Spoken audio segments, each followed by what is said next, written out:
حق سے سلام آیا پیام آیا۔ ایمان اگر حقیقی ہوگا عمل صالح لازماً پیدا ہوگا۔ ممکن نہیں ہے کہ ایمان حقیقی ہو اور پھر عمل درست نہ ہو، کیسے ممکن ہے؟ اس ایمان کی پھر دو دھیلے کی قیمت نہیں جس کی بنا پر انسان کا عمل درست نہ ہو سکے۔ بہت سی احادیث میں ہم دیکھتے ہیں کہ غلط اعمال کی بنیاد پر ایمان کی نفی مطلق کی گئی ہے۔ ایسی شدید حدیث بھی ہے، واللہ لا یؤمنو واللہ لا یؤمنو واللہ لا یؤمنو، خدا کی قسم فلاں شخص مومن نہیں ہے، خدا کی قسم وہ مومن نہیں ہے، خدا کی قسم وہ مومن نہیں ہے۔ صحابہ کانپ گئے، لرز گئے، پوچھا من یا رسول اللہ، حضور کس کے بارے میں ارشاد فرما رہے ہیں؟ جواب سنیے، غور سے سنیے۔ فلاں شخص الذی لا یامن جوارہ بوائقہ، وہ شخص کہ جس کی ایذا رسانی سے اس کا پڑوسی چین میں نہیں ہے۔ کسی گناہ کبیرہ کا ذکر یہاں نہیں ہوا، زنا کا نہیں ہے، چوری کا نہیں ہے، ڈاکے کا نہیں ہے، شرک کا نہیں ہے۔ کس چیز کا؟ ایک انسان کج خلق ہے، بد خلق ہے، اس کی ایذا رسانی ہے، پڑوسی کو تنگ کرتا ہے، پریشان کیے رکھتا ہے، پڑوسی خائف رہتا ہے، پتہ نہیں کس وقت کیا گزرے گی، تو وہ شخص مومن نہیں ہے، نہیں ہے، نہیں ہے، خدا کی قسم مومن نہیں ہے، خدا کی قسم مومن نہیں ہے، خدا کی قسم مومن نہیں ہے۔ ایک اور حدیث کہ جس کو حضور ہر خطبے میں دہراتے تھے، حضرت انس رضی اللہ تعالی عنہ جو طویل عرصے تک 9-10 برس تک حضور کے ذاتی خادم رہے، وہ یہ گواہی دیتے، انس رضی اللہ تعالی عنہ فرماتے قلما خطبنا رسول اللہ صلی اللہ علیہ وسلم الا قال، شاذ ہی کبھی ایسا ہوا ہوگا کہ اللہ کے رسول صلی اللہ علیہ وسلم نے فرمایا ہو، ہمیں خطبہ دیا ہو اور یہ الفاظ اس خطبے میں شامل نہ ہو۔ وہ کون سے الفاظ؟ لا ایمان لمن لا امانت لہ ولا دین لمن لا عہد لہ، جس شخص میں امانت داری کا وصف نہیں ہے اس کا کوئی ایمان نہیں، اور جس شخص میں ایفاء عہد کا مادہ نہیں ہے اس کا کوئی دین نہیں۔ کتنے کیٹیگوریکل ہیں۔ تو ایمان اصل میں ایک ایمان قانونی ہے، اقرار باللسان، اس ایمان کی بات ہم یہ نہیں کر رہے ہیں۔ یہ تو جب پھر ہمارا جو ہے اس منتخب نصاب کا دوسرا حصہ آئے گا وہ ایمانیات کے مباحث پر ہوگا، اس کے شروع میں پھر ہم ایمان کے بارے میں باتیں کریں گے۔ ایمان کسے کہتے ہیں، ایمان کی حقیقت کیا ہے، ایمان کی اقسام کیا ہے، ایمان کے درجے کیا ہے، اور پھر یہ کہ وہ حصے پڑھیں گے قرآن کے جس میں ایمان کا سنتھیسس، ایمان کے لیے استدلال کس طور سے قرآن مجید ایمان کی دعوت دیتا ہے۔ اس وقت تو جو ہم سرسری بات کر رہے ہیں کہ ایک قانونی ایمان ہے اقرار باللسان، کوئی ہندو، کوئی سکھ، پارسی، عیسائی ابھی کہے اشہد ان لا الہ الا اللہ و اشہد ان محمد رسول اللہ، وہ مسلمان ہو گیا۔ اقرار باللسان کا تعلق اسلام سے ہے، تصدیق بالقلب کا تعلق دل سے ہے، وہ ہے اصل ایمان۔ اور جب دل میں ایمان پیدا ہو جائے، یقین کی کیفیت ہو جائے، پرسنل کنوکشن ہو جائے، تو انسان کے اعمال جو ہے وہ قلب کے تابع ہوتے ہیں۔ حضور نے فرمایا الا فی الجسد مضغۃ اذا صلح صلح الجسد كلہ واذا فسد فسد الجسد كلہ الا وہی القلب، آگاہ ہو جاؤ، انسان کے جسم میں ایک لوتھڑا ایسا ہے، اگر وہ درست ہو سارا جسم درست ہو جائے گا، اگر اس میں فساد ہو سارا جسم میں فساد ہو جائے گا۔ اور آگاہ ہو جاؤ وہ دل ہے، دل میں یقین آ جائے، ایمان آ جائے، پھر عمل درست ہو جائے۔ اسی طرح حضور نے فرمایا، جیسے میں نے کہا تھا وہ تو ایک تھی کج خلقی، صرف گناہ کبیرہ پر بھی کہا لا یزنی الزانی حین یزنی وہو مومن ولا یسرق السارق حین یسرق وہو مومن ولا یشرب الخمر حین یشرب وہو مومن۔ کوئی زانی حالت ایمان میں زنا نہیں کر سکتا، کیسے ممکن ہے؟ ایمان بھی دل میں ہو اور زنا بھی ہو رہا ہو۔ کوئی چور حالت ایمان میں چوری نہیں کر سکتا، کیسے ممکن ہے؟ دل میں ایمان ہو، وہ ایمان دھیلے کا نہیں پھر۔ اور کوئی چور حالت ایمان میں چوری نہیں کرتا، کوئی شرابی حالت ایمان میں شراب نہیں پیتا۔ ایمان حقیقی نہیں ہوتا، ایمان قانونی ہے، مسلمان تو وہ رہے گا۔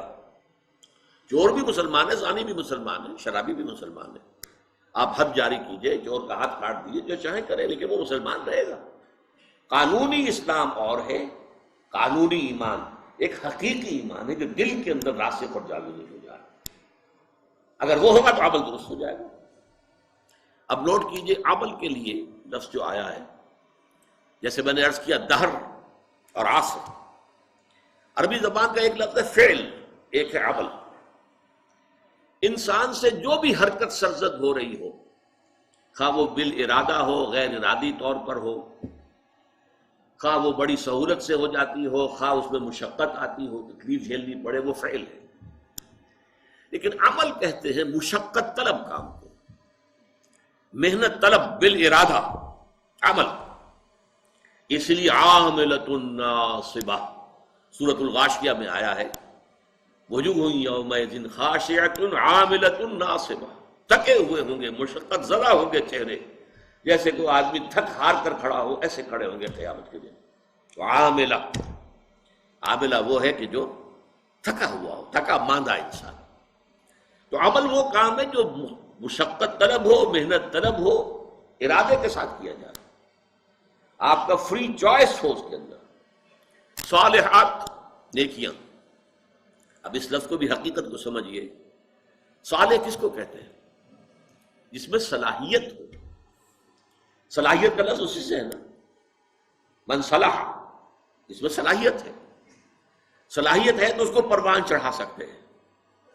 اعمال صالحہ وہ ہیں جو انسانی شخصیت کے اندر ترفع پیدا کرتے ہیں، انسانی شخصیت کے اندر ترقی پیدا کرتے ہیں، اس کی روحانی اخلاقی ترفع، اس کی بلندی، وہ افعال، وہ اعمال، وہ بالارادہ کیے جانے والے عمل، وہ تھکا دینے والی مشقت، جس سے انسان روحانی طور پر بلندی حاصل کرے، اخلاقی اعتبار سے ترفع حاصل کرے، وہ اس مقام کو حاصل کر لے جس مقام پر اللہ نے اسے پیدا کیا۔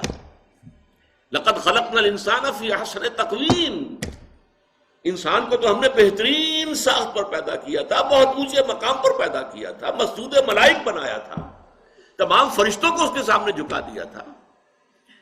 فسجد الملائکۃ کلھم اجمعون، لیکن پھر وہ گرتا ہے، ثم رددناہ اسفل سافلین، وہ پھر نچلوں میں سب سے نیچے، الا الذین آمنوا وعملوا الصالحات۔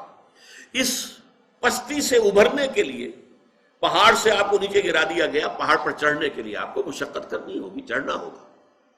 وہ چڑھائی ہے ایمان اور عمل صالح کی چڑھائی، تاکہ آپ اپنے اس اصل مقام کو حاصل کر لیں جس پر اللہ نے آپ کو پیدا کیا ہے۔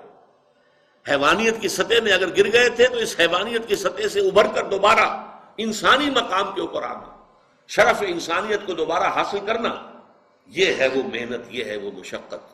اس کے لیے اللہ تعالیٰ نے ہمیں ہدایات دی ہیں، وہ کون سے اعمال ہیں، وہ کون سے افعال ہیں، کیا کرنے سے تمہاری شخصیت جو ہے وہ نشو و نما پائے گی، تمہاری سیرت میں نکھار پیدا ہوگا، تمہیں روحانی طور پر ترفع حاصل ہوگا، وہ ہے عامل الصالحات۔ پورے حق سے سلام آیا، پیام آیا۔ تواصوا بالحق۔ اب یہاں عرض کر دوں میں، تواصو باب تفاعل ہے۔ تفاعل کے اندر دو چیزیں پیدا ہو جاتی ہیں اس باب میں، ایک تو باہم مل جل کر کوئی کام کرنا، اور نمبر دو اس میں مبالغہ، بہت شدت سے پوری طاقت سے کسی کام کو کرنا۔ حق کسے کہتے ہیں؟ حق کے چار معنی عربی زبان میں۔ جو شے فی الوقت فی الواقع موجود ہو وہ حق ہے، اور جو نظر تو آئے لیکن نہ ہو وہ باطل ہے۔ سراب ہے، نظر آ رہا ہے پانی ہے نہیں، وہ باطل ہے۔ حق وہ ہے جو موجود ہو، اور وہ شے کہ جو نظر آئے اور ہونا وہ باطل ہے۔ حق ہر وہ شے ہے جو اخلاقاً ثابت ہو، یہ والدین کے حقوق ہیں، یہ پڑوسی کے حقوق اخلاقاً۔ حق ہر وہ شے ہے جو عقلاً مسلم ہو، عقل اس کا تقاضا کر رہی ہے، لازماً اس کو ہونا چاہیے۔ حق ہر وہ شے ہے جو نتیجہ خیز ہو، باطل وہ شے ہے جس کا کوئی نتیجہ نہیں، کچھ حاصل نہیں۔ یہ چار معنی میں حق لیجئے تو کس قدر وسعت ہو جائے گی تواسی کی۔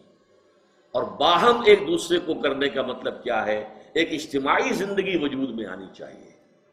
یہ ایمان اور عمل والے جو ہے مل جل کر ایک اجتماعیت وجود میں لائیں۔ یہ اجتماعیت ایک دوسرے کو سہارا دیتے ہوئے آگے بڑھے گی، ایک دوسرے کو حق کی وصیت کریں گے۔ کسی کا پاؤں پھسلنے لگے گا تو پھر سہارا دے کر اٹھائیں گے، اسے ساتھ لے کر چلیں گے۔ وَتَوَاصَوْا بِالْحَقِّ، اور حق اب میں عرض کر دوں، چھوٹے سے چھوٹا حق بھی ہے اور بڑے سے بڑا حق بھی ہے۔ دو چیزیں میں بیان کر دیتا ہوں۔ کسی نے کسی کے 100 روپے 200 روپے دینے ہیں، وہ نہیں دے رہا ہے، اس سے جا کر کہنا بھائی آپ اس کے پیسے دے دیجیے، ادا کر دیجیے۔ یہ بھی تواصی بالحق ہے۔ بچے گلی میں کھیل رہے ہیں، اندیشہ ہے کسی گاڑی کا جو ہے شیشہ پھوڑیں گے، کیا کریں گے؟ اگر آپ ذرا ان سے کہیں یہ بھی تواصی بالحق ہے کہ بیٹے یہ کھیلنے کا میدان نہیں ہے، آپ جا کر کہیں میدان میں کھیلیں، تواصی بالحق ہے۔ اور سب سے بڑا حق، یہ زمین اللہ کی ہے، یہاں اللہ کا حکم چلنا چاہیے، یہاں سے وہاں تک تواصی بالحق ہے۔ یہ چھوٹا حق بھی ہے، بڑا حق بھی ہے، گویا کہ اس میں ساری منزلیں آ گئی ہیں۔ ایک تو جماعتی زندگی، مل جل کر ایک کام کرنا، اس لیے کہ یہ کام آسان نہیں ہے۔ اس کام کے لیے جیسا کہ اگلا مرحلہ آئے گا، وہ تواصی بالصبر، بڑے صبر کی ضرورت بھی ہوگی، مشقتیں بھی جھیلنی ہوں گی، تکلیفیں برداشت کرنی ہوں گی، پرسیکیوشن برداشت کرنی ہوگی۔ لیکن یہ چھوٹے سے چھوٹے حق سے لے کر بڑے سے بڑے حق تک، جب انسان حق کا علم بردار بنتا ہے، اسی لیے میں نے عرض کیا تھا کہ قرآن مجید کے مضامین میں سے دعوت اللہ، دعوت الی سبیل اللہ، ادع الی سبیل ربک بالحکمۃ والموعظۃ الحسنۃ وجادل بالتي احسن، شہادت علی الناس، نہی عن المنکر، امر بالمعروف، دعوت الی الخیر، جہاد فی سبیل اللہ۔ اللہ کی زمین ہے، اللہ کا قانون نافذ ہونا چاہیے، اللہ کا نظام قائم ہونا چاہیے۔ اس کے لیے جد و جہد، اس کے لیے محنت، اس کے لیے مشقت، اس کے لیے بھاگ دوڑ، اس کے لیے اپنا وقت، اپنی صلاحیت، اپنے مالی وسائل کو صرف کرنا، یہ سب اس میں آ گئے، تواصی بالحق۔ اس لیے کہ چھوٹے سے لے کر اور بڑے سے بڑے حق تک، جب آپ چھوٹے معاملے کے اندر حق کا ساتھ دیں گے تو بڑے میں بھی اللہ تعالیٰ توفیق دے گا کہ آپ اس کے علم بردار بن کر کھڑے ہو جائیں۔ یا ایھا الذین آمنوا کونوا قوامین بالقسط شہداء للہ، اہل ایمان عدل و انصاف کے علم بردار بن کر کھڑے ہو جاؤ اللہ کی گواہی دینے کے لیے۔ اور یا ایھا الذین آمنوا کونوا قوامین للہ شہداء بالحق، اے ایمان والو کھڑے ہو جاؤ پوری طاقت کے ساتھ اللہ کے لیے اور حق کے گواہ بن کر۔ یہ سارا معاملہ جو ہے یہ تواصی بالحق میں۔ اس کے بعد آخری مرحلہ تواصی بالصبر۔ اس لیے یہ تواصی بالحق جو ہے، الحق مر، حق جو ہے کڑوا ہوتا ہے۔ آپ بچوں سے بھی کہیں گے کہ بیٹے یہاں نہ کھیلو تو ہو سکتا ہے کہ وہ گستاخی کریں، آپ اپنا راستہ لیں، جی آپ کون ہوتے ہیں؟ کسی سے کہیں گے بھائی تم نے اس کے 200 روپے دینے کیوں نہیں دیتے، دے دو۔ بھائی تم کون ہوتے ہو ہمارے معاملے میں آنے والے؟ ریزنٹمنٹ ہوگی، اس سے جوابی کارروائی ہوگا۔ اور یہ تو چھوٹے حقوق کی بات میں کر رہا ہوں، ذرا بڑے حق کی بات کر کے دیکھیے، جو وقت کے شداد ہیں، فرائض ہیں، نماردہ ہیں، ظاہر بات ہے کہ وہ کبھی برداشت کریں گے کہ حق کا بول بالا ہو، اللہ کا دین قائم ہو جائے، ہماری بادشاہتیں ختم ہو جائیں؟ کوئی فرعون چاہے گا؟ کوئی نمرود چاہے گا؟ یہ کبھی نہیں ہوگا۔ اسی لیے تیسرا سبق ہوگا انشاءاللہ اس منتخب نصاب کا، سورہ لقمان کا دوسرا رکوع۔ حضرت لقمان کی نصیحتوں میں کیا تھا اپنے بیٹے کو؟ ایک بڑی جامع نصیحت کیا تھی؟ یا بنی اقم الصلاۃ وامر بالمعروف وانہی عن المنکر واصبر علی ما اصابک، اے میرے بچے نماز کو قائم رکھیو اور دیکھیو نیکی کا حکم دیجو، بدی سے روکیو، اور پھر جو تجھ پر بیتے اس پر صبر کیجو۔ بدی سے روکنے کے بعد یقیناً تمہیں ریزنٹمنٹ کا سامنا کرنا پڑے گا، ریزنٹمنٹ پرسیکیوشن تک بھی آ سکتی ہے۔ کیا لڑائی تھی کیوں مارا جا رہا تھا حضرت بلال کو، اور کیوں جو ہے ننگے بدن دہکتے ہوئے انگاروں پر لٹا دیا گیا تھا حضرت خباب بن الارت کو رضی اللہ تعالی عنہ۔ آخر یہی تو تواصی بالحق، اللہ کا دین، حق کی دعوت، حق کی طرف لوگوں کو بلانا۔ آخری بات وتواصوا بالصبر، جو میں نے عرض کیا، ایک اجتماعی زندگی میں ایک دوسرے کا ہاتھ پکڑ کر، آپ کو معلوم ہے کہ اگر سیلاب کا ریلا زوردار آ رہا ہو، اکیلے اکیلے کھڑے رہیں گے تو بہہ جائیں گے، لیکن 10-15 آدمی ہاتھ میں ہاتھ ڈال کر کھڑے ہو جائیں گے تو سیلاب کا ریلا انہیں بہا نہیں سکے گا۔ جو ہماری اجتماعی زندگی کے اندر پھر صبر کی ایک دوسرے کو نصیحت اور وصیت، اگر کسی وقت کسی کا حوصلہ جو ہے جواب دے رہا ہو، کسی کی ہمت جواب دیتی محسوس، اس سے ساتھی اسے بک اپ کریں، اس کو حوصلہ دلائیں، دوبارہ اسے کہیں بھائی ہمت کرو، کھڑے ہو جاؤ، اس کا سہارا بنے، کہیں اسے تعاون کی ضرورت ہے تعاون پیش کریں۔ اس طریقے سے مل جل کر ایک اجتماعی زندگی کے ذریعے سے تواصوا بالصبر کا معاملہ بھی، جس کے لیے سورہ آل عمران کی آخری آیت یا ایھا الذین آمنوا اصبروا وصابروا ورابطوا واتقوا اللہ، اہل ایمان صبر کرو، اور صبر میں دوسروں کا، اپنے جو مد مقابل ہیں، جو دشمن ہیں حق کے، ان کا مقابلہ کرو، ان سے زیادہ صبر کرو۔ یہ کفار بھی تو صبر کر رہے ہیں نا، یہ ابو جہل جو ہے صبر کر رہا ہے اپنے باطل معبودوں کے لیے، پہلے آیا تھا بدر میں، مارا گیا کہ نہیں مارا گیا، لیکن پھر مکے کے جو مشرکین تھے دوبارہ آ گئے 1 سال کے بعد، پہلے 1000 آئے تھے اب 3000 آ گئے، وہ اپنے معبودان باطل کے لیے قربانیاں دینے کو تیار ہیں۔ تمہیں ان سے بڑھ کر قربانی دینی چاہیے، تمہیں ان سے بڑھ کر صبر کرنا چاہیے۔ یہ ہے صبر، یہ ہے 4 آیتیں، اس میں اگرچہ بعض نکات اب بھی تشنہ رہ گئے ہیں، لیکن بحیثیت مجموعی، جسے اصطلاحاً کہا جاتا ہے تذکیر بالقرآن، ایک ہے تدبر قرآن، گہرائیوں میں اترنا، ایمان کے لفظی معنی پر بحث ہو، ایمان کے عمل صالح اس کے مختلف پہلو، تواصی بالحق اس کے مختلف پہلو، ان میں آپس میں ربط کیا ہے، کیوں لازم و ملزوم ہے، اس حوالے سے کچھ چیزیں ہو سکتا ہے کہ میں اگلی نشست میں ابھی ان کی بھی تلافی کروں۔ آج میں نے اس کا بحیثیت مجموعی، اس کا جو ایک لب لباب ہے وہ آپ کے سامنے بیان کر دیا ہے۔ اقول قولی ھذا واستغفر اللہ لی ولکم ولسائر المسلمین والمسلمات۔ زہ مقدر حضور حق سے سلام